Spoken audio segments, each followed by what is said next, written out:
हम तो तैयार हैं। चले, मैं चलती हूँ, आप लोग आ जाएं। चल।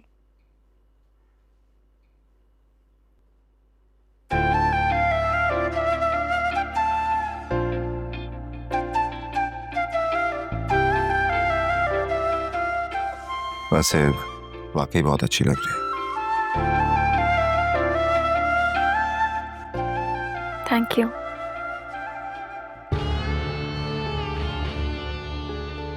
मैं जानती हूँ ज़ारून, तुम मुझसे बहुत मोहब्बत करते हो।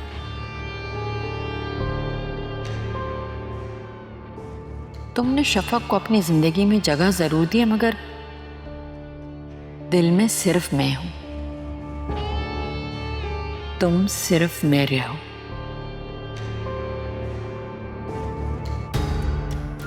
और मेरे ही रहोगे। तुम नाराज हो मुझसे, मगर मैं मना लूंगी तुम्हें। तुम जानते तो हो ना, मुझे गुस्से पे काबू नहीं रहता, मगर इंसान गुस्सा भी उसी पे उतारता है जिसे वो अपना समझता है।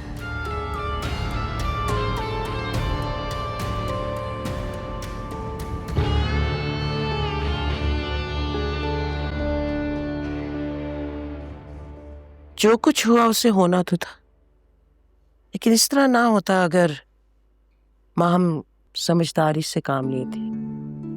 उसने तो हम सबका जीना दोभर करके रख दिया, खास तौर पे शफक का।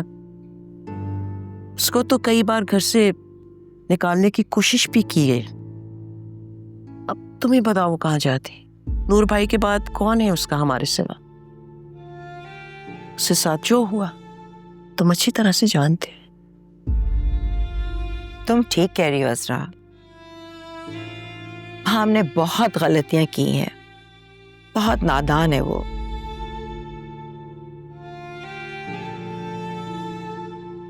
मगर प्लीज उसे माफ कर दो। जो कुछ तुमने किया यकीनन तुम्हारी मजबूरी थी, मगर उसका थोड़ा बहुत तो रिएक्शन होना था ना।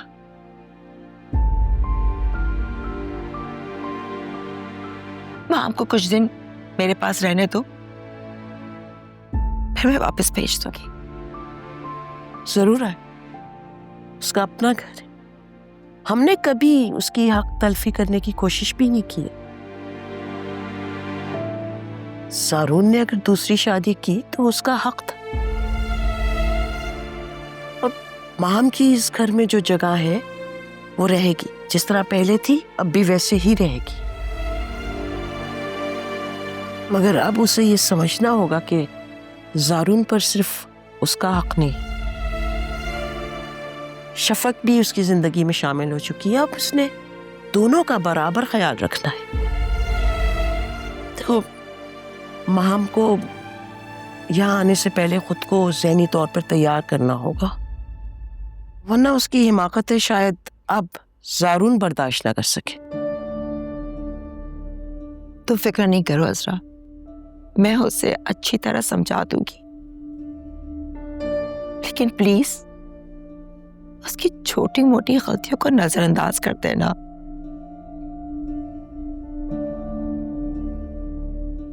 ज़ारून की दूसरी शादी उसे कबूल करने में थोड़ा वक्त लगेगा।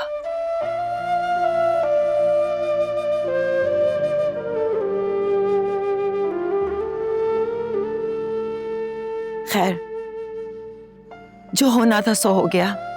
ये बताओ, ज़ारा की शादी की तैयारियां कैसे चल रही हैं?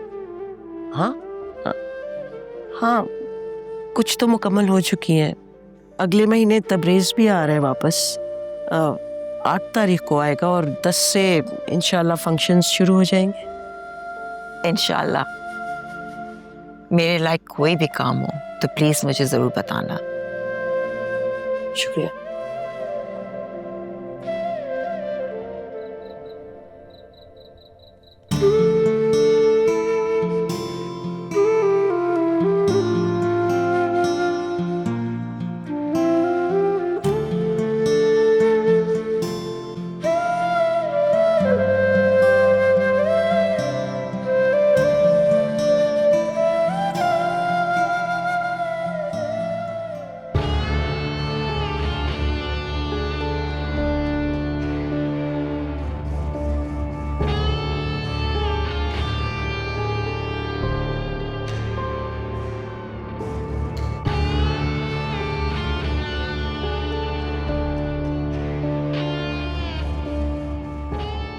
बैठा होगा पल्लू पकड़कर अपनी नई दुल्हन का। समझता क्या खुद को? माँ हम इतनी गिरी पड़ी नहीं है। अब मैं भी फोन नहीं करूंगी। अब तो नाक रगड़ते हुए आओगे तभी मानूंगी।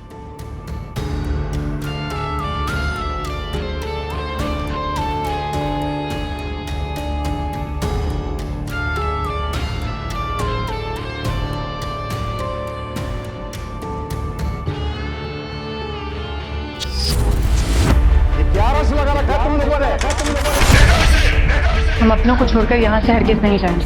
अब हम क्या करें? एहतजाज एहतजाज।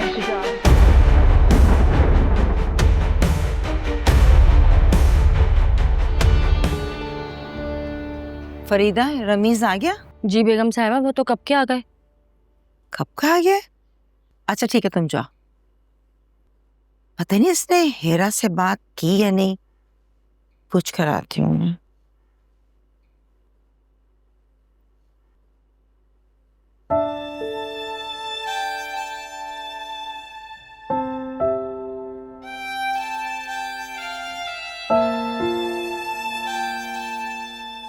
रमीज बेटा, कमरे में तो अंधेरा क्यों कर रखा है?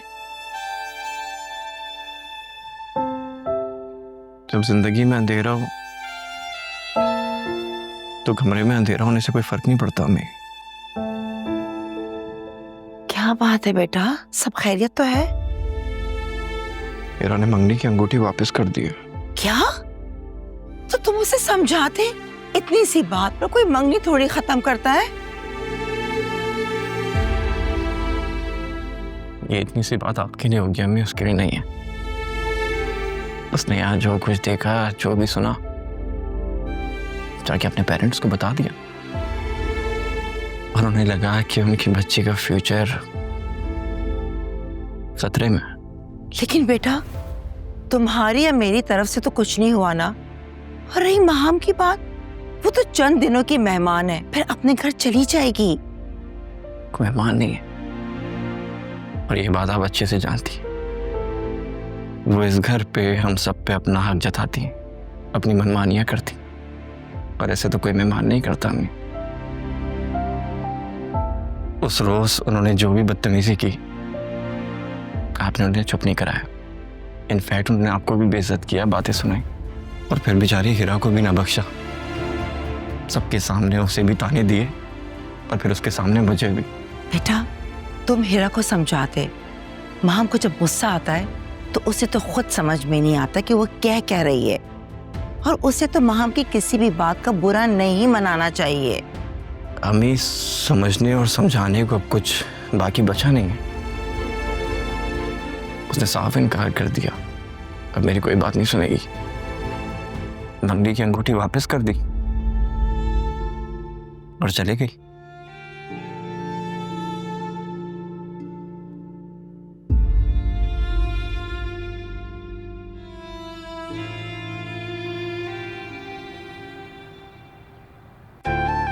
अम्मी, उस रोज इतनी टेंशन हो गई थी, ठीक से रस्म नहीं हो सकी, तो मैंने केक बनवा लिया। मैंने कहा उस दिन की कमी पूरी कर लें। बहुत अच्छा किया बेटे। वाह भाई, आज तो आपने कमाल कर दिया। माँ का दिल खुश कर दिया तुमने आज। अम्मी, ये क्या बात की आपने? आप लोगों की खुशी से ज्यादा क्या मेरे लिए कुछ और इम्पोर्टेंट हो सकता? कुछ भी नहीं। और आज की स्पेशल नाइट तो हमारी शफक के लिए है, so enjoy the dinner. Thank you. Shafaq, Allah तुम्हें हमेशा खुश रखे बेटा।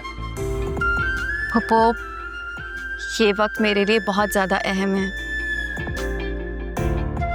मैं बहुत खुश हूँ, आप मेरे लिए परेशान मत हो। भाई, मुझे लगता है मैं तो आज यहाँ ज़बरदस्ती की मेहमान हूँ। चल, क्यों भाई?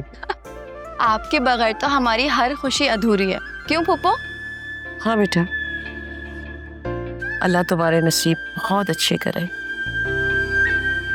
ये बात तो है कि तुम कुछ अरसे की मेहमान है, पराई हो जाओगी। केक कट करते हैं। स्टार्ट। ओके, हाँ भाई, स्टार्ट।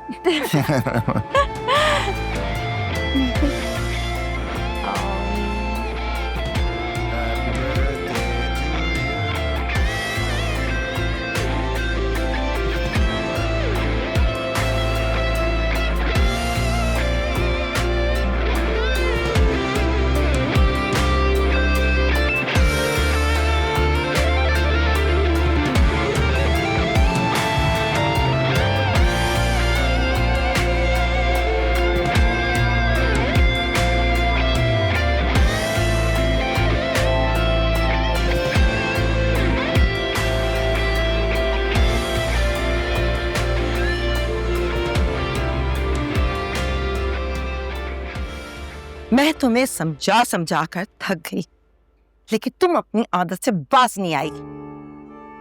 इतना अच्छा घर, इतना अच्छा शौहर, जिसने तुम्हें तुम्हारी कमी के साथ अपना लिया था, तुमने उससे अपना मुखालिफ बना लिया। तो क्या करती? वो मेरे ऊपर सोकन लाके बिठा देता और मैं खामोशी से देखती रहती। उसे इसके लिए तुमने ही मजबूर किया है महाम। ये आप क्या कह रही हैं अम्मी? क्या मैं अपने शौहर से कहूंगी कि दूसरी शादी कर लो? कहने की क्या जरूरत है? तुम्हारा रवैया काफी है।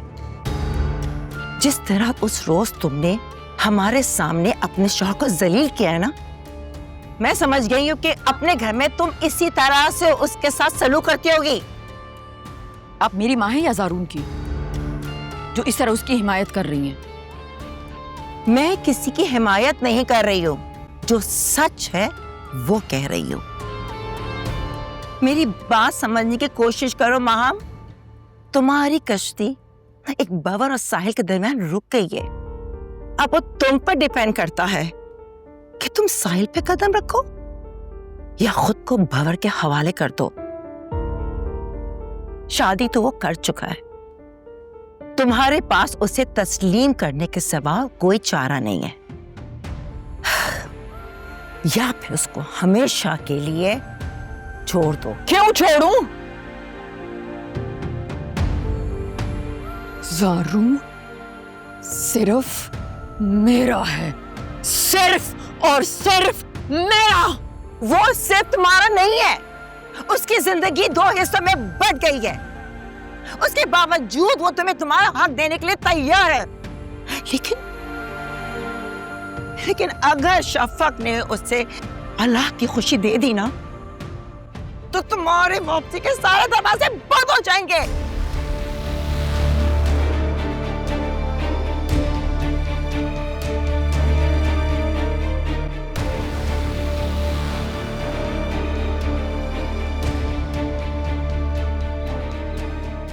दूसरी शादी करना तुम्हारा हक है बेटा, और शरीयत ने तो 4 बीवियों की इजाजत दी है ना, अगर वो इंसाफ कर सके। और तुमने ये शादी जायज वजूहात की बिना पे की है, तो बेटा इसे ईमानदारी से निभाना और कभी ना सोचना कि तुमने किसी के साथ भी ज्यादती की है। अम्मी, मैं वैसे भी खुद को ज़हनी तौर पर तैयार कर चुका हूँ। शफक को मैंने सच्चे दिल से कबूल किया है, तो उसके हवाले से मेरी जो भी जिम्मेदारियां हैं मैं उन्हें पूरी तरह से निभाऊंगा। लेकिन बेटा मुझे एक बात का खौफ है, जब महम वापस आएगी तो शायद तुम्हें शफक के साथ देखकर बर्दाश्त ना कर सके। बेटा शफक कानूनी तौर पे अब तुम्हारी बीवी है और तुम्हारी मोहब्बत की हकदार भी है, तो कहीं महम फिर से घर में फसाद ना शुरू कर दे। आपका खदशा ठीक है अम्मी, लेकिन माहम सिर्फ उसी सूरत इस घर में आ सकती है अगर वो खुले दिल से शफक को कबूल करे। जब तक वो ये बात मुझे अश्योर नहीं कर देती, यहां नहीं आ सकती वो। और महम की किसी चीज को कोई हाथ नहीं लगाएगा और शफक अपने कमरे में रहेगी। अरे महम जब चाहे वापस आ जाए और इसी तरह रहे जैसे पहले रहती थी। बेटा तुम्हें अब अपने वक्त को तकसीम करना होगा। जी अम्मी, ये समझता हूं। तो बेटा मैं सिर्फ ये चाहती हूँ कि शफक की जिंदगी में जितनी भी महरूमियां हैं सब दूर हो जाए। बेटा सबने शफक के जज्बात से खिला है और अब उसे सच्ची मोहब्बत और रफाकत मिले। अम्मी, मैं पूरी कोशिश करूंगा। मैं पूरी कोशिश करूंगा कि शफक हर तरह से खुश रहे और ये कि उसे कभी कोई तकलीफ ना हो। और हाँ, मैं ये भी कोशिश करूंगा कि आपको भी शिकायत का कोई मौका ना मिले। I promise.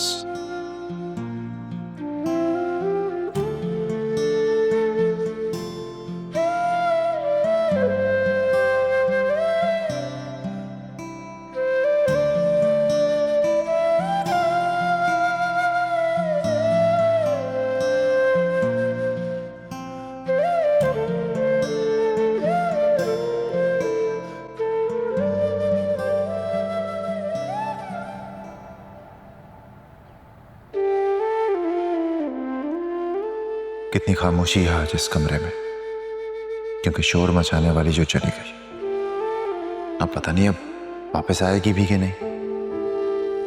क्यों नहीं आऊंगी? ये मेरा कमरा है और यहाँ सिर्फ मेरा राज चलता है। इस कमरे के हुदूद में कोई नहीं आ सकता और ना ही हम दोनों के दरमियान कोई आ सकता है ना ज़ारू? पानी? हाँ, थैंक यू।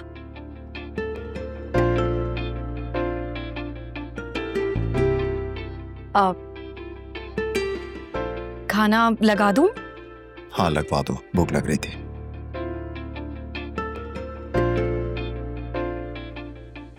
ठीक है, मैं खाना लगा देती हूँ।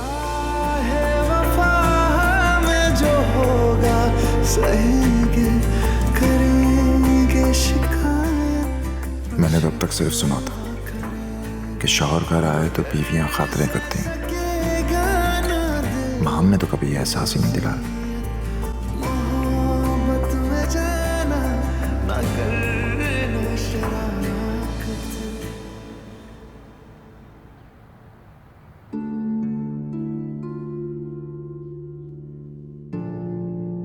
क्या मेरे हाथ में शादी की लकीर नहीं है? लेकिन मैं तब से क्यों? क्योंकि पहली बार तो इससे पहले भी बहुत बार मुख्तलिफ लड़कियों के साथ मेरा ब्रेकअप हो चुका है।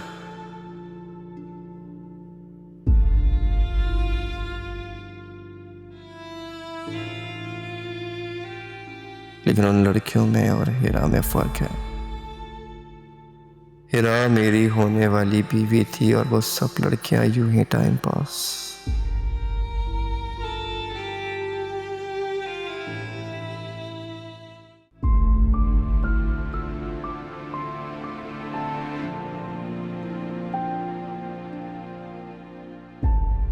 क्या हुआ बेटा? आज तुम वॉक पर नहीं गए? दिल नहीं चाह रहा था। इतने मायूस क्यों हो बेटा? हिरा इस दुनिया की कोई आखिरी लड़की थोड़ी थी। हम माशाल्लाह तुम्हें किस बात की कमी है? देख लेना, हिरा से अच्छी लड़की ढूंढ कर लाऊंगी तुम्हारे लिए। अरे मायूस नहीं हो रहा, बस ये सोच रहा हूँ कि मेरे साथ ही ऐसा क्यों होता है। हिरा से पहले भी इतने सारे रिश्ते खत्म हो गए, मैं ही क्यों? अम्मी बेटा, इस बात को भूल जाओ कि तुम्हारा रिश्ता क्यों टूटा। इस बात पर ईमान लाओ कि जोड़े अल्लाह ताला बनाता है और वो ही मिलवाता है।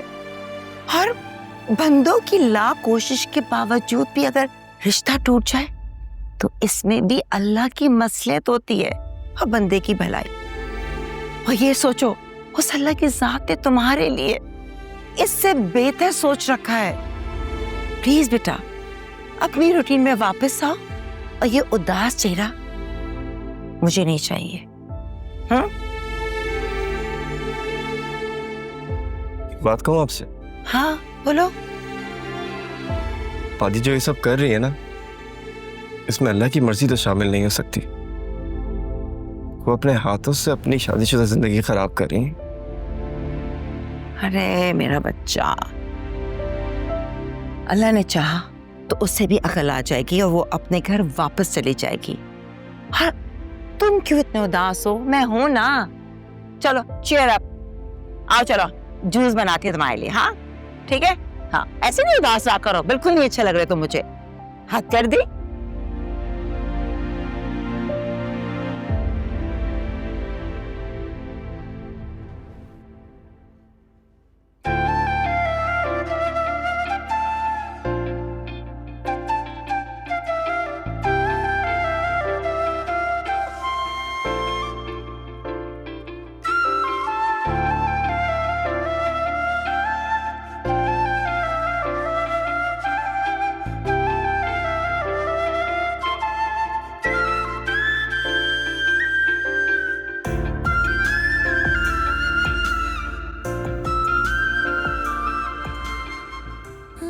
क्या ज़ारू ने मुझे मजबूरन कबूल किया है?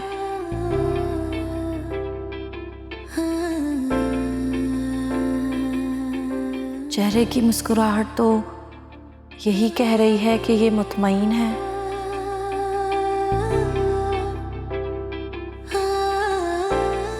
मगर क्या पता, ख्वाब में माहम भाभी को देख रहे हैं और मोहब्बत तो उन्हीं से करते हैं ना।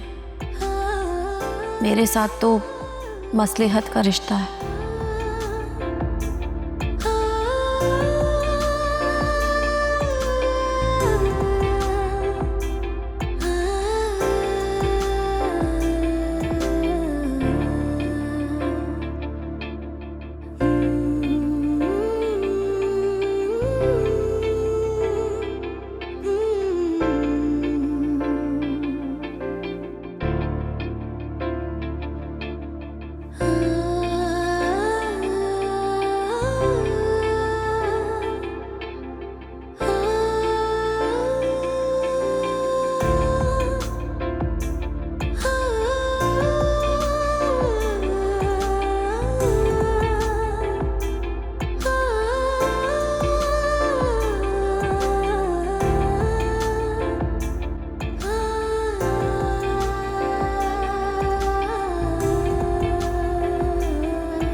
तो शफक नूर मोहम्मद,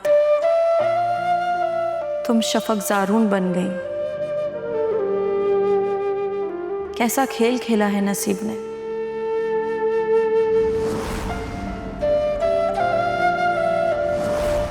बाबा, आप तो मेरे अच्छे नसीब की दुआ करते थे, मगर देखिए क्या हुआ मेरे साथ।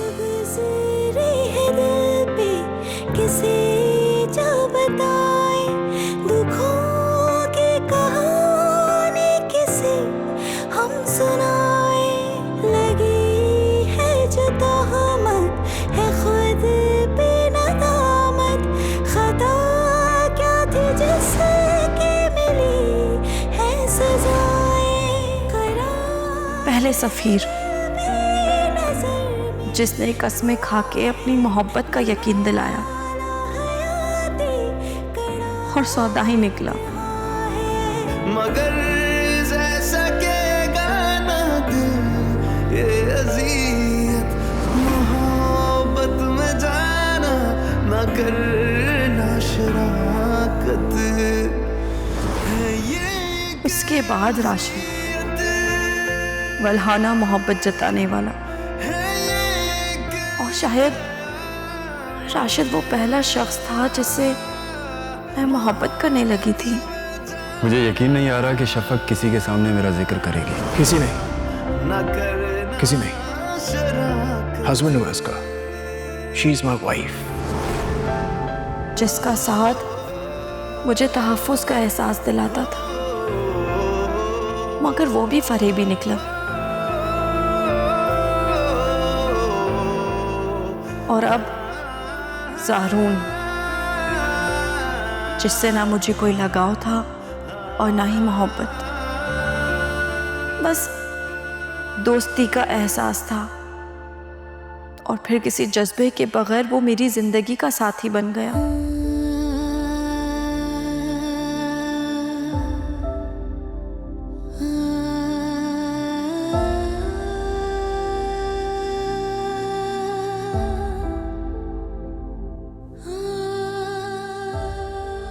और ज़ारून भी किसी और से मोहब्बत करता है। पता नहीं अब मेरी तकदीर में क्या लिखा होगा।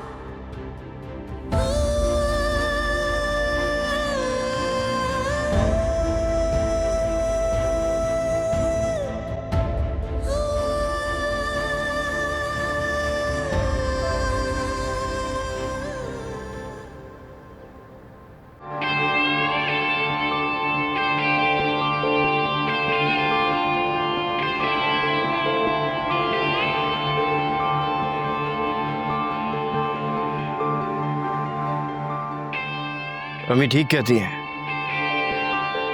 क्या कमी है मुझ में? तुम जैसे हो वैसे ही रहो। कोई जरूरत नहीं है किसी के साथ सीरियस होने की। जैसे अपनी लाइफ एंजॉय करते हो वैसे ही करो। क्या नाम था उस लड़की का? हिरा। कौन सा ब्यूटी क्वीन थी वो? और आ जाएंगी।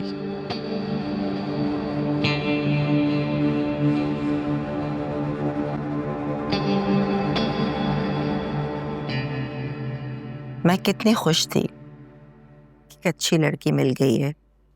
अब मेरे घर भी बहू आएगी। मगर तुम्हारी अहमकाना हरकत ने सब कुछ खत्म कर दिया। अच्छा, तो अब ये भी मेरे खाते में डाल दें। मैंने रिश्ता तुड़वाया उसका। यही तो मुश्किल है तुम्हारे साथ वहां। तुम सब कुछ कर गुजर जाती हो और फिर मानती भी नहीं हो। मेरा इससे क्या ताल्लुक है अम्मी? मैं तो अपने शौहर से लड़ रही थी। मैं जानूं और वो, ये हमारा आपस का मामला था। और आप ये क्यों नहीं कहती कि वो लड़की बहुत ही बददिमाग थी? आप दोनों ने कितनी मिन्नतें और कितनी खुशामदीद की उसकी, लेकिन वो चली गई और जाकर रिश्ता भी खत्म कर दिया। तौबा तौबा, इतनी बददिमाग और खुदसर लड़की। अच्छा है अम्मी आपकी बहू नहीं बनी, वरना नाको चन्ने चबाती वो। अपने बारे में क्या ख्याल है बाजी आपका? आपने भी तो जरूर भाई और अपने ससुराल वालों को नाखून चने चबा दिए।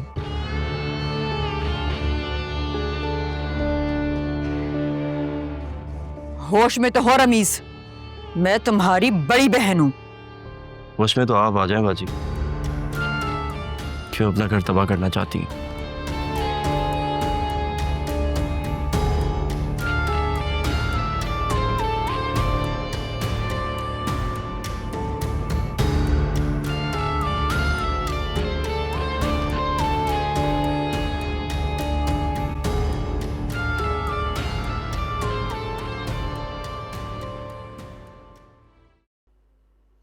सोच रही हूँ माहम के पास चली जाऊं।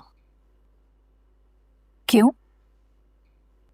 बेटा चंद दिनों बाद तुम्हारा माइयों है ना, उसका होना तो जरूरी बनता है। हाँ तो वो खुद गई हैं अम्मी, आप क्यों जाएंगी उन्हें बुलाने? हाँ लेकिन बेटा वो इस घर की बहू है ना। शादी पे लोग आएंगे, पूछेंगे, 100 मुंह 100 बातें। अब किस किस को जवाब देंगे कि जारू ने दूसरी शादी क्यों की?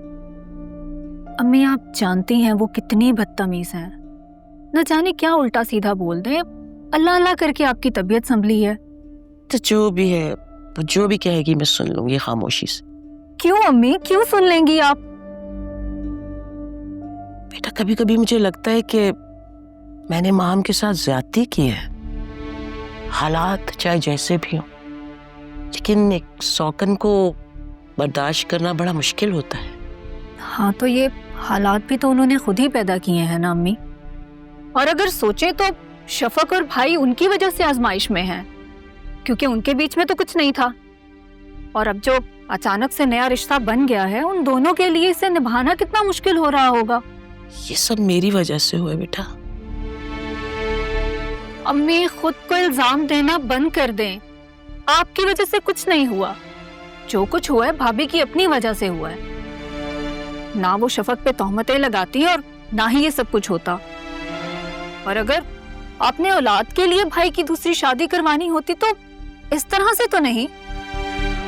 फिर भी मैं जरूर जाऊंगी और कोशिश करूंगी उसको समझाने की कि वो इस नए रिश्ते को कबूल कर ले।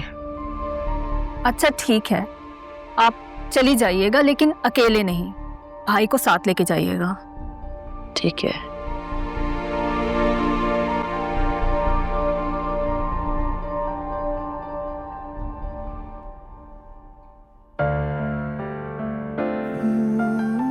मैंने कभी नहीं सोचा था ज़ारू कि मेरी मोहब्बत में तुम किसी और को शरीक बना लोगे। ये माना कि मैं तुम्हें औलाद की खुशी नहीं दे सकती थी, मगर हम बच्चा भी तो एडॉप्ट कर सकते थे। तुम मुझसे बेवफाई तो ना करते।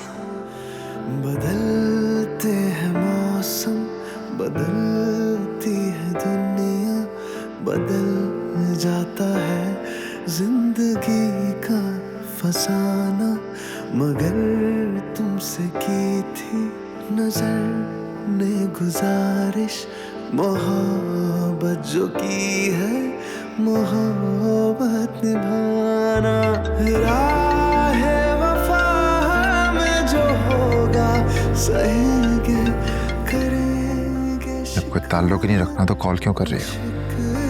करेंगे मगर सह सकेगा ना दिल ये अज़ियत, मोहब्बत में जाना ना करना शराकत। क्यों कॉल कर रही हो तुम मुझे बार बार? उस दिन थोड़ी बेइज्जती की थी तुमने, और कुछ सुनाना रह गया बाकी? अब गुस्सा भी ना करूं क्या? तुम सौकन ले आए मुझ पर।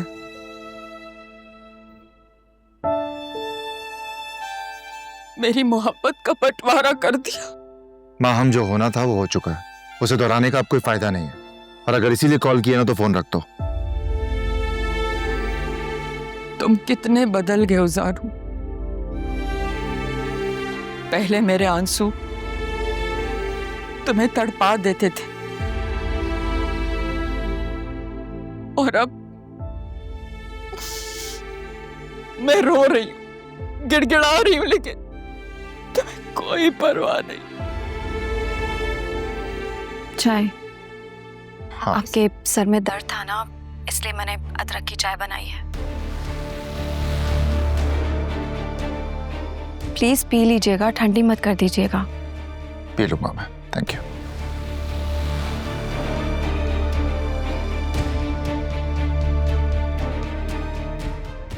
हेलो,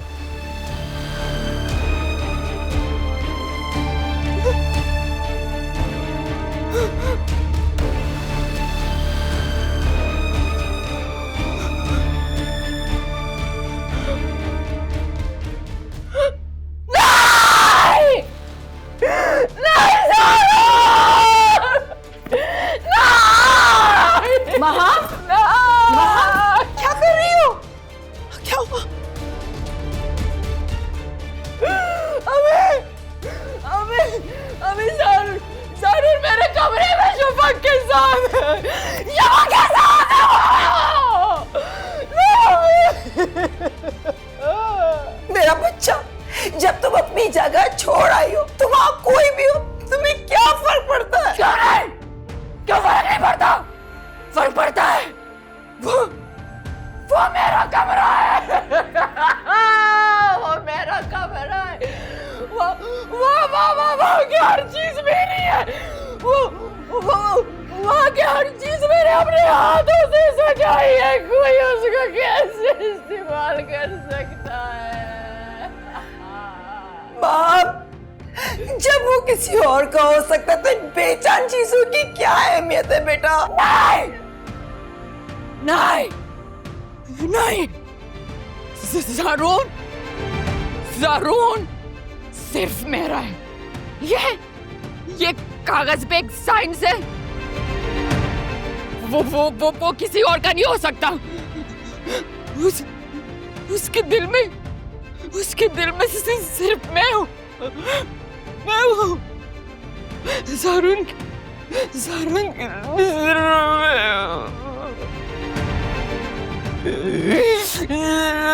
बच्चा, मेरा बच्चा, कुछ बस मेरा बच्चा।